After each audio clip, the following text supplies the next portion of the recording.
You're listening to the Confidence Within podcast. If you are a successful professional entrepreneur who is nonetheless struggling with the fear of public speaking, then you are in the right place. This podcast is all about igniting your inner confidence, learning to show up with genuine authority and brilliance, and becoming the best version of yourself.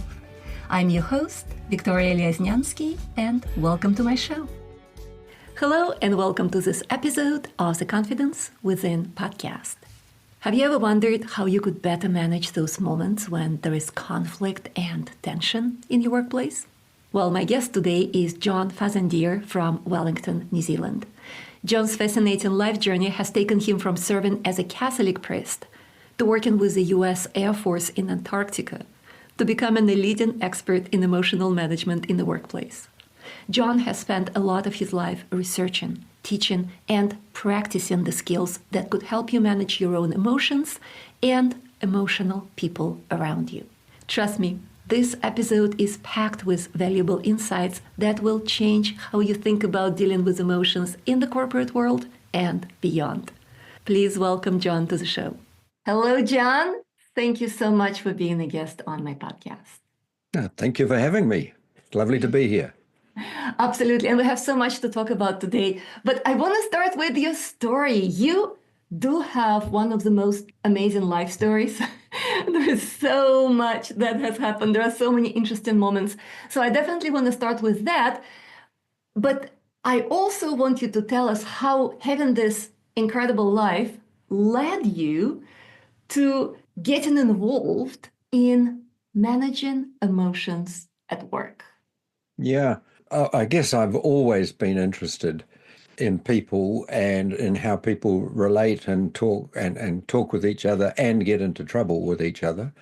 As a young boy, I used to deliver newspapers and groceries and all kinds of things, and I would stop and talk with people a lot. Then I had, my first career was as a Catholic priest, so there was a lot then of working with people and understanding people. And so I spent a lot of time with people understanding that. But what really got me more interested was training as a psychodramatist, which is a way of working with people, not just speaking out loud, but through the whole body, a physical way of doing therapy, acting out what's on your mind. And all of this really helped me understand what I was feeling and then being able to notice what other people were feeling. And I'd worked in alcohol and drug rehabilitation hospital for a few years. And when that work finished, that's when I really saw that the rest of it wasn't just people who were addicted and had addictions that had this problem, but that everybody has these moments where emotions get in the way. And that has inspired me to do this work for the last 25 years or more. This is really, really interesting, especially the fact that you were able to practice this and observe this and notice it and help people in completely different environments. As you said, you were a Catholic priest, and this is a kind of one angle of looking at people's emotions. And then you worked at a lot of different places, including U.S. Air Force in Antarctica. That was shocking when I saw it. Tell us a little bit about that, how you ended up there and what you did there. Well, in Antarctica, the U.S. Air Force have a base there at McMurdo Sound, and every summer they had a full-time Protestant chaplain, but the Catholic chaplain went from Christchurch, where I was working at the time. I was in that diocese, and we would go down for a period of 3 or 4 weeks. And I was selected to go 1 year and had an extraordinary experience there of just being on the ice and then coming in contact with so many US military personnel and scientists, and so kind of also seeing the intensity of living there and the challenges that people had of living in close quarters, isolated from the rest of the world. This is incredible. To be honest with you, I'm a little envious. I don't know how I would handle Antarctica, but I am honestly a little envious because this is something that I would absolutely love to do in my Mm. lifetime. But let's talk about the corporate world. So, obviously, what you are helping people with is something that's so common and so needed in the corporate world. So, what advice would you give to our listeners when they are dealing with someone who is upset or who is angry or emotional in some other way in the work environment? What would you tell them? Well, probably the biggest thing is to notice the process. So when somebody's angry or upset or whatever, you yourself have a reaction to that.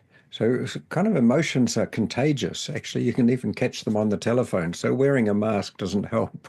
But when you realize that their emotion triggers something in you, however, their emotion belongs to them. And usually, even if people are angry, they're not going to hurt you.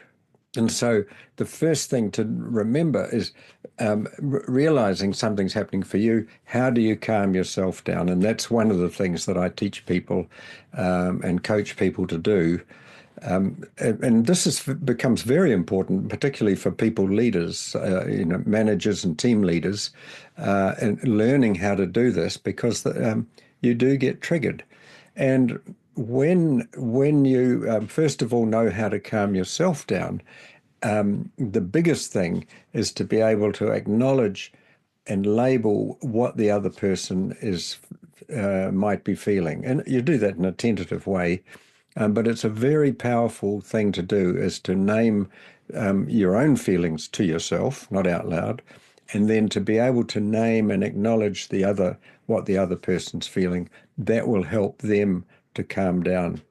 There's a lovely saying that sums this up. To name them is to tame them.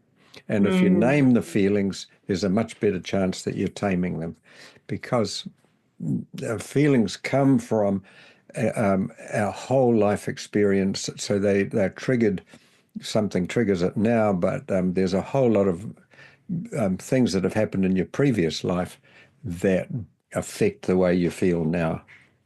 And being able to name that and notice it is really what emotional intelligence is about. It's what there's growth. Mhm. Let's talk about why it is even important to manage emotions at work.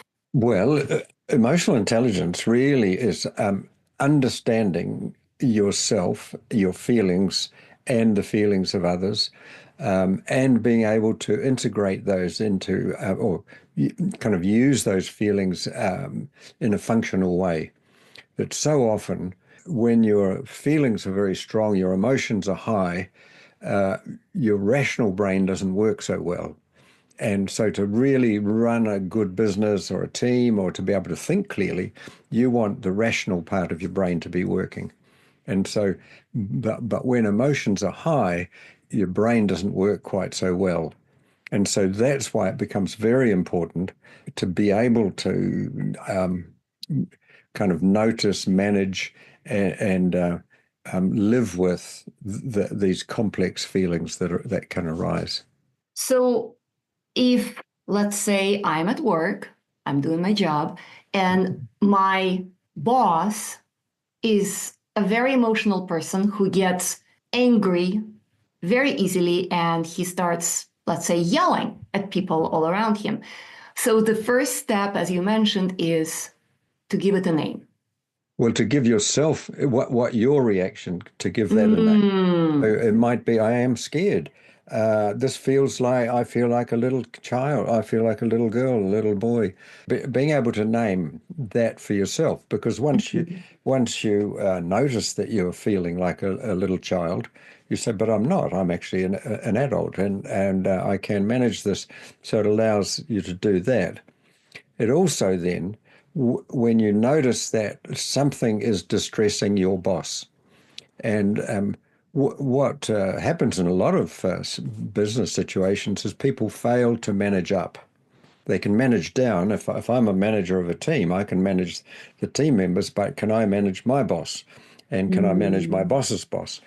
And when people learn how to do that, and because the higher up in an organization somebody becomes, the more isolated they become. There's only one CEO in the organization. There might be 5 vice presidents, or there might be, a number, but there are not. Whereas there might be several hundred people on the shop floor or on the factory floor. Managers get more and more isolated. But if the people that they're managing learn to manage them, so that when they are distressed, they start shouting and they're feeling overwhelmed. If somebody, anybody, can just be really human with them and say, "Gosh, sounds like you're under a lot of pressure at the moment," rather than shutting down, withdrawing, or maybe occasionally you might try and fight back and say, "Don't you shout at me," which doesn't work either. But most people, I suspect, would more likely to withdraw and just go silent. Absolutely. And then leave the organization if they can, or disengage from the work. So it doesn't matter how high up the boss is, they're still a human being, and they've just and they need to be acknowledged and accepted for who they are. And when their feelings get named, there's a much better chance that they will calm down. I really like how you explain in this, because what comes to mind is that you're really trying to humanize people who are above you, who, again, most common scenario, as you mentioned, is when somebody is constantly angry and maybe shouting and not being fair. We tend to either withdraw and maybe even quit, or occasionally somebody yells back, which is, both of those are completely counterproductive. And what you're recommending is manage up. Look at your boss as a real human being. Humanize your boss. Yes. And have a conversation. I want to take just a quick moment to share something special with you that I know will resonate. If your struggle with public speaking anxiety prevents you from showing up as the leader and expert that you know you are, I totally get it. I've been there. That's why I created a free guide for you, 5 proven steps to boost your public speaking confidence right now. This guide is packed with practical tips you can implement immediately to help you calm your nerves, command the room, and speak with genuine confidence. You can grab it right now at guide.confidencewithinpodcast.com. All right, let's dive back into the conversation. What would you do in the opposite scenario if you feel under so much stress that you're constantly angry? Let's say your stress causes anger in you. What can you do in that scenario if you are angry and everything feels unfair and everybody seems to be dropping the ball and you feel very angry at your current work environment? Yeah.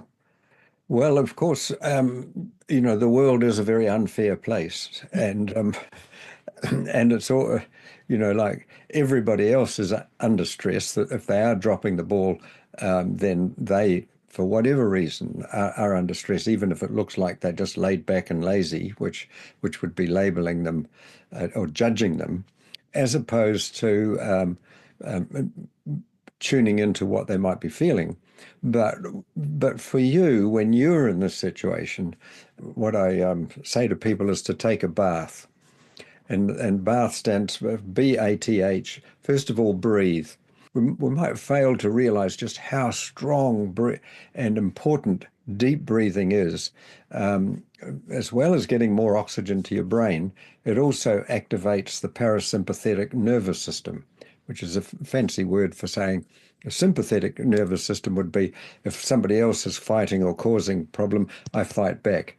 The parasympathetic one, instead of fight and flight, is to rest and digest, so that it actually calms you down. It activates the vagus nerve, which is the largest nerve in the body, touches all your internal organs, your gut, your heart, your liver. And we've got a lot of common words that kind of, express how we feel related to our gut. Like I've got my heart is broken, or I've got a gut feeling about something, or I've got a really shitty liver, whatever it might be. But anyway, breathing is first. That's B. A is to acknowledge your own feelings, what you're feeling. And when we feel these things, which particularly are uncomfortable, our tendency is to blame that feeling on the other person. Mm-hmm. And we have this in our common language. You make me feel annoyed. You make me annoyed. Well, actually, it's my feeling. It belongs to me. So if I name it, you've done something for sure.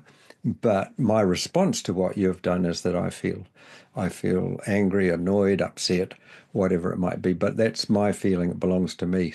You do that. Some other people not so worried by what you do. So when I name it for myself, there's a better chance of me deepening my understanding what's it linked to. The T is to think of an answer to a complex question. And the best complex question is, I wonder what else might be going on for that person. And when you start asking that question and looking for an answer, you don't ask them, you just do this in your own mind, you're activating the rational part of your brain. You're getting kind of kick-starting that. And the H, and BATH, take a bath, hit the reset button. That's kind of particularly afterwards. Not everybody's going to be upset like this. The next person who comes in might just want something, and so you kind of get back to norm. So there you go. That's what I would encourage people to do. I love this. I love this. So whenever you encounter somebody who is under immense stress and is angry, or whenever you're angry, it's always good to take a bath. BATH. Yeah. That is a very, very interesting concept. And I also wanted to say something that you touched on, because I think it's important to pay attention to how you react. Mm-hmm. And remind yourself that ultimately, we're not in control of other people's emotions. We're not in control of other people's feelings. We're not in control of other people's actions, right? We can do the best that we can. And as you suggested, you already made a lot of really good suggestions, but even seeing them as humans and having a conversation with them. But ultimately, we're not in control of them. What we are in control of is us. We are in control of how we feel, how we respond. And that, I think, is the most important thing, is to pause and analyze what's happening, give it a name, and ultimately remind yourself that how I respond to this situation is in my control, and I'm going to be doing the best I can under the circumstances, versus I'm trying to control something that's not controllable, which is the other person's actions, feelings, etc. Absolutely. It is. And that's where we can very easily get, go awry, get off track when we think that the problem is the other person. And yes, they do have their problems, but I've got my own problems, and that is, I'm not responding very well to them. I'm not managing the way I respond to them, and I could do something different. Mm-hmm. And that's in the end, my choice. Yeah, I like that. I like the word choice, that you use the word choice. It's really us choosing to respond in a certain way. And it is always our choice how we respond, how we feel. Now, it's not an easy choice in many respects. If it was really easy, people would do it. We would have done it a long time. But so it's it is a real challenge. And this is why this is it's a lifetime process, really. That's why a kind of coaching programs like the one that I run become really important, because then people can try things out, learn, practice, notice where they don't get it right, and kind of generate some new ideas, and then try those out. Let's talk about a slightly different scenario now. Let's talk about dealing with someone at work who is not angry, but they have a different opinion and they're stuck in their opinion, they're stuck in their way, and they don't want to listen to you. Do you have any recommendations for this scenario? Oh, absolutely. And just your very question is the question that most people ask, but it's an upside down question. Mm. And that is, they don't want to listen to you, you say, or, Mm-hmm. you don't want to listen to me. Well, how much do I really want to listen to you and get curious? So Mm. the reason why the other person may be, do I understand why the other person has a completely different view to me and they don't want to relate to me? Probably a good chance of that is that I haven't really listened to them. I haven't got curious about them. I haven't. If I have got curious, it's probably in a judgmental way, and so which also puts me a bit superior because my ideas have got to be better than theirs. If they disagree with me, then they're a bit stupid or whatever. There might be sort of some aspect like that. How come they can't see how good my ideas are? And so you can do this no matter how resistant somebody is. You just sort of just get curious, really, and say, it seems like you've really got another idea. What is that? Let me hear it. Now, that's not only one way, but it's an absolutely important thing, is to be curious, to be open, and to realize I don't have all the answers. But it doesn't always have to be totally one way.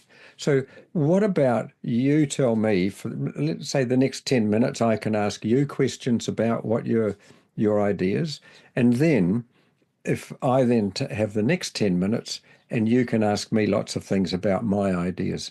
So it's not all just one way, because you can, some people who, if they are very fixed themselves, don't want to hear what my ideas. So you want to negotiate that at the beginning. Mm. But I am really curious about you and how you've got your ideas and where you've come from and what it is about this particular topic that gets you to hold these views. I'd really like to understand you. And you do it in that way, and genuinely curious. Mm. So The- really, it sounds like the key is to have an open mind and not be stuck in your own way either, because you being stuck in your own way may cause you to feel like the other person is stuck in their own way. And it's important to find that compromise where both of you have a chance to listen with an open mind and internalize what the other person is saying. yes, absolutely. Yeah. So often that's right. We think the other person's stuck, but how stuck am I to think that you haven't got anything really useful to say to me? What you need to do is take my idea on. You won't listen to me, which is what your question was really. How come you won't listen to me? Well, because you won't listen to me. So, okay, let me start listening to you. It makes a lot of sense. So we've talked about managing up, being on the same level with another person. Now let's talk about managing a team. Any advice for managers or aspiring managers on how to manage someone on a team who is creating an unhealthy emotional environment for others? Yes. Again, that very last statement or part of your question, somebody who's creating an unhealthy environment. I've worked a lot with teams who are experiencing difficulty. Often there could be one person in there who doesn't have the ability to empathize, who doesn't have the ability to communicate well. This often comes back, what in the general category we talk about personality disorders. They they don't have, because of their own early childhood experiences, which you don't have to go into as a manager, usually not appropriate, but but at least knowing that people don't do this on purpose if they are causing a great disruption in the team. But one of the things people like that uh, didn't have growing up was clear boundaries. The other thing that they didn't get was good enough, sufficient mirroring. So they don't understand their own feelings because they had nobody there, sort of when they were a little baby, kind of going, oh, you're a little happy baby, and they're kind of smiling. Or if the baby's crying, oh, dear, dear, dear, dear, this is how we learn what we're feeling, even before we have words. Now, what that means is that in a team, if you've got somebody who is like this, it is hard for a manager because usually those people, the words, a phrase, they lick up and kick down. So they might be kicking down to all their peers, but they are performing to you. And so that if the team comes along and says, we're having trouble with this, this one, don't you to say anything about them. They produce more work than any of you put together. This is actually one of the signs they're there. What's needed there, they do need lots and lots of affirmation of their work because they never got this in their childhood. And at one level, it can be a bottomless pit, just about, but nevertheless, they need lots. But the other thing that they need that they don't often get is very clear boundaries. And many managers would be reluctant to put these boundaries on most people because most people don't need them. They already work them out themselves. I don't say these things to my colleagues. Don't say nasty things to people because they don't like it. These people don't really understand that people can get hurt by what they say, and so I can remember one team I worked with where there were two people in the team that were difficult. One was highly anxious and needed proper nurturing, but the other had this characteristic. And so I coached the team leader there to be able to say to them, do not talk to the team about this matter. Do not talk about in public, say that. Do not go and talk to these individuals about these topics. And, she was kind of like saying, can I really say that to her? I said, yes, you can. In fact, that's what she wants and that's what she needs most, is somebody setting boundaries for her because she didn't have those boundaries even as a little child. She didn't have that level of parenting. So that would be one, if they're disruptive. But other times, if you promote good communication within a team, and if you take a little bit of time to help the team know each other at a more personal level, model. You want to model that behavior yourself by listening, acknowledging the feelings, because it's the feelings that are they're kind of like the fingerprints of the soul. They'll make, that's what makes us individual. And when those things are recognized, that's when you get really strong relationships. So it's kind of, that first part was about if you've got somebody very difficult in the team and who's got that. But for most teams, if you just are able to share something at a feeling level, even just like you're having a good time, you've done well, and building on the strengths that there is in the team rather than critical. There's an awful lot around this, actually, now that I think about it. Well, I think our listeners will have to listen to this podcast at least twice. But the truth is, and this is what I keep on, the word that pops into my head is the same word throughout the entire conversation. No matter what we're talking about, it sounds like empathy is what is needed. Yes. Whenever you deal with any of those situations that we've talked about, empathy. Yeah, because empathy really is about being able to notice what the other person is feeling and to express that. This is such a profoundly human thing to do. It's what leads people to they feel felt. It's kind of like if you can express that, they can kind of go, oh, you get me. And that might be like you're feeling really distressed at the moment, you're worried, you're anxious, or you're happy, you're feeling really fulfilled, you're feeling proud of yourself. Any of these words, that like the whole range, it's not just when people are distressed and upset and sad and whatever. And you can do this just very easily. Often, you're looking really happy today. Could be you do it, and you do this without judgment, of course. Some people say you're looking a bit down. Come on, cheer up. Then that's not empathy at all. That's like I want you to be like me, or I want you to be different, and I want to control you because this is how you should be feeling. So empathy is tremendously important. Yes. Of recognizing what people are feeling and acknowledging that and saying it so that they know that you've seen them. Yeah. Yeah. And I think this is a really good way of putting it. People want to be seen. People want to be seen. They may not necessarily realize themselves, and it may not be their goal, but I think we all as humans, we have this inside secret desire. Absolutely. And sometimes you might even think it's not actually secret. Kind of like, look at me, look at me. You see the little child climbing the slide at the playground saying, Mummy, Mummy, look at me, I'm coming down. And yes, we perhaps make it secret when we get older. I don't need that kind of recognition. But we do. It doesn't have to be a great big ceremony and an award ceremony, but it does need to be just those little moments. And sometimes it could be one sentence, or even just sometimes a word or a look that recognizes, saying, yeah, that's tough, wasn't it? Something like that. And people kind of go, yeah, you've got it.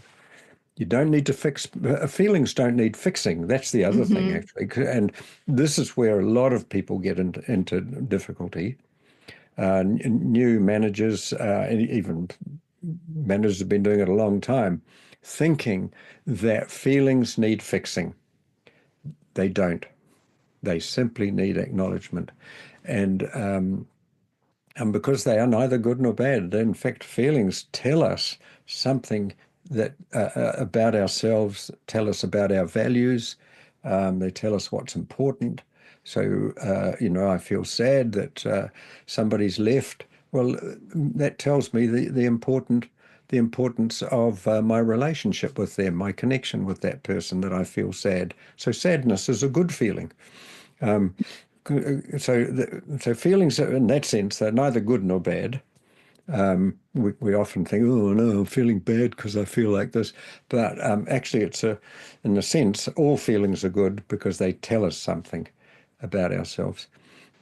There's feelings we like and there's feelings we don't like, but it doesn't make them bad. Oh, I love this. John, you're like a treasure. You have so much experience, so much knowledge, so much wisdom. I'm sure our listeners right now are thinking, okay, we need to talk to John about the situation in our company. So if somebody wanted to learn more about your work or wanted to work with you, how they can get in touch with you? Well, they can. I'm sure you'll put this in the show notes that they can contact me directly through my website, which is tuf.co.nz, tuf.co.nz. Which means thriving under fire. Yeah, thriving under fire. Yes. It's tough. And I came up with that idea in the shower one day many years ago. And so those of you who are struggling with emotions at work, whether you're a team leader or a manager, I've got a free course, the do's and don'ts for managing 5 hotspots at work, 5 of the workplace hotspots. And you can get that in the show notes. There's a link in the show notes afterwards. Well, thank you so much, John. I really, really appreciate your time. Thank you for coming to my podcast. Thank you for sharing your wisdom. Thank you for sharing your experience. And I cannot wait to connect with you again in the future. All the best. Thank you, Victoria. It's lovely to be here. I hope you enjoyed my conversation with John. From learning how to manage emotions effectively to navigating complex workplace dynamics, I think we've covered a lot of ground today. John's wisdom about humanizing others, staying calm under pressure, and building empathy is truly transformative. And as always, Thank you for spending this time with me on the Confidence Within podcast. If today's episode resonated with you, please share it with someone who could use a little extra inspiration. And don't forget to subscribe and leave a review. I hope you have a fantastic week, and I'll see you soon. Bye for now.